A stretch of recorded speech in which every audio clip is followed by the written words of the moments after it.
Thank you for everyone for attending the meeting today, or the Water and Sewer Utility Committee meeting. I'd like to call the committee call to order. And is there any declarations of conflict of interest? None? Seeing none, I'd like to get approval of the agenda. Moved. And the adoption of the minutes from Wednesday, February the 10th, 2021. Perfect. Any business arising from those minutes? I have none. Councilor Gay? No, thank you. Okay, new business. We'll go into the AV2 of the water leak video from Manager Richard McEwen.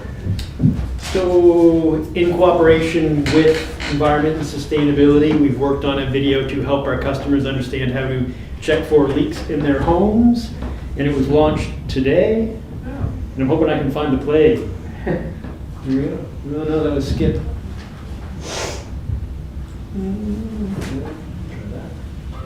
Hello, I'm Alistair, Water Coordinator with the City of Charlottetown. We're here today to talk to you about an important issue, water leaks. Leaks are a costly mishap that we all like to avoid in our homes. So we're going to show you how you can check your water meter to see if you have a leak as part of your regular maintenance. You may be wondering what's a common sign that I have a leak within my home. One of the most common signs is an unexplained increase in your water utility bill. This is why it's important that you check your water meter regularly for leaks. In the majority of residential dwellings, the water meter was installed in the basement where the water lateral enters the home. We're going to be using this meter here to demonstrate how you read your meter and how you can use it to check for leaks. Before we get started, it's important that you turn off all your faucets and appliances. This will ensure that there's no water flowing within the home, and that will ensure that there's no false readings. Now let's take a look at our meter. This hand here measures the water passing through the meter. The sweep hand moves around the dial. Each complete revolution of the dial equals 100 liters of water. The number here is measured with cubic meters of water, or thousands of liters of water. This triangular shape here is the low flow indicator. This will move when even the smallest amount of water is passing through the meter. Currently, the indicator is stationary. Here you can see how the low flow indicator is moving. If you know there's no water running from your faucets, this would indicate there is a leak in your home. You should use the low flow indicator periodically to check for leaks. Wow. You may be wondering, why is my hand or my low flow indicator in a different spot or a different color? This is just a difference in model. It will function the same in your meter at home. So you think you've detected a leak within your home. The first course of action we recommend is contacting a professional plumber. But in the meantime, there's a few things you can do around your home to try and track down the source of the leak. The first is to check for any obvious dripping or leaking from your faucets or pipes that go to your appliances. Another source of leaks are hidden leaks. Two of these are common in toilets. There can be issues with the flapper or the refill valve that cause leaks that you can't detect easily. How you can check for this is turning off the water to your toilet and then rechecking the low flow indicator. If it has stopped moving, that would indicate the toilet is the source of your leak. If not, you can move on to your next toilet or appliance and do the same. That's it. It's that easy to check your meter at home for a leak. For more information on your meter and our water conservation programs, go to bewaterfriendly.com or charlottetown.ca. Very good. I think you did a great job. Yeah.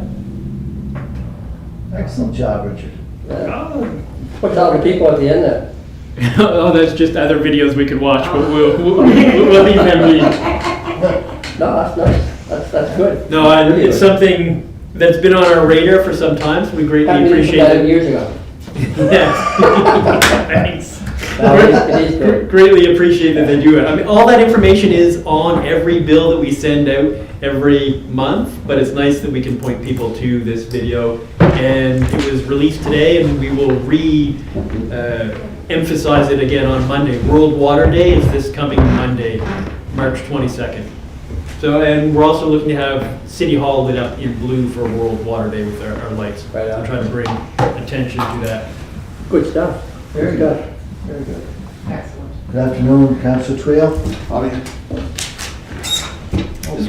One other thing that I'd like to bring to your attention, I've struggled with it over the last few days, it's come from our employees and also I've seen it as well, and it's with regards to the COVID-19 vaccination schedule and who is coming up and being vaccinated, where the priorities are on the list. All along I've been watching the list and seeing that utility employees would receive priority and would be high up on the list. Most recently, though, when it came out, they specified that it was electrical utility workers. When I inquired, I was advised that water and wastewater workers were actually at the bottom of the list. Our employees are going to be vaccinated as it comes through for their age rather than their occupation. I found that quite disappointing, recognizing that we have very few people. It's been one of my greatest concerns throughout this pandemic, that if they become ill, how are we going to maintain service? So I have written a couple of emails to the person who is working on the prioritization. I actually just reviewed a letter that's being prepared nationally for the federal minister to help get some recognition of the importance of water and wastewater services. Again, very disappointing for me during a health crisis that we're not recognizing the importance of clean water and managing the wastewater. But I just thought I'd bring that to your attention because it certainly, it wasn't great for our employee morale for them to see that electrical utility workers, they're at a high priority. They are now able to go and get their vaccinations completed, and we are not. How many employees would you be talking about? Be 40 of our staff. Right. Okay. So remain still working on it, but the most recent piece that I got back was that we would be put into that non-front line essential worker class. And the only class after that is everybody else. We really were pushed into the bottom of the list, which I found. Just so you know, same as the hospital. Only the COVID floors have been vaccinated. The rest, the others in the hospital are going on the same system you would think. Yeah. So the very last. Depending on the age when they call them. Okay. Yeah.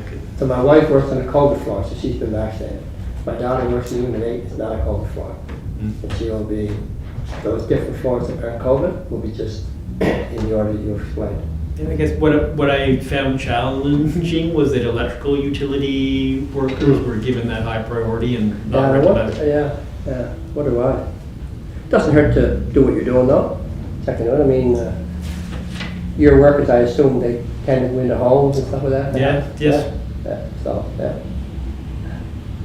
Well, that's good that you're working on it, Richard. Thank you. Anybody else have any questions or anything like that before we? No, I thought they're a great video. Easy to understand. Well, No, yeah, he did a great job. yeah. Nice to know who Alistair is. I never met him. So I guess we're going on to move into a closed session as per section 119, subsection 1E. Is there a reason why the letter from the Winter River has to be discussed in a closed forum?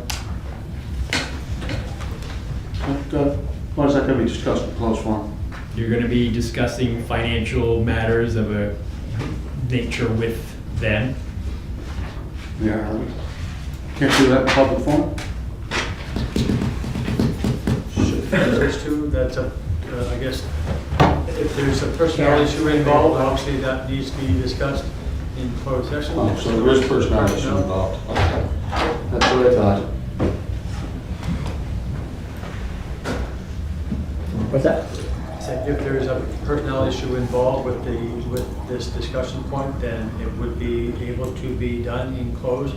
If there's not a personnel, it's just general discussion, then that's up to the committee.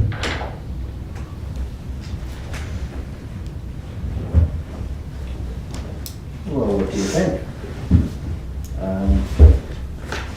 Is there personnel complaint, Well, Richard, that you're aware of? Not internal to the city of Charlottetown.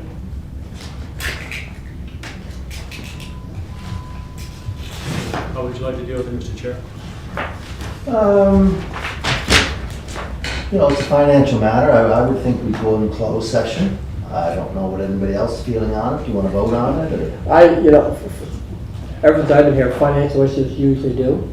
Okay. When the decisions haven't been made, because usually council makes those financial decisions, so they usually are discussed behind closed doors until a decision is made. Then it goes public.